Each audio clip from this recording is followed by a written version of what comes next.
आजचा दिवस, कारण आज आहे आमच्या सरांचा वाढदिवस. हे सर नसून आहेत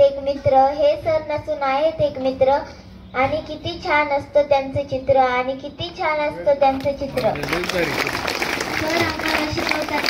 सर आम्हाला शिकवतात मराठी.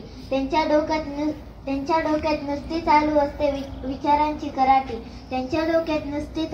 विचारांची कराटी. नवीन काही करायची असते त्यांची तयारी. आम्हाला सांगतात नेहमी मारा उंच भरारी. त्यांचा आवडता विषय म्हणजे चित्रकला. छान अभ्यास कर अनिशा असं सांगतात मला. आजच्या दिवशी पूर्ण हो तुमच्या इच्छा. सर तुम्हाला वाढदिवसाच्या हार्दिक शुभेच्छा.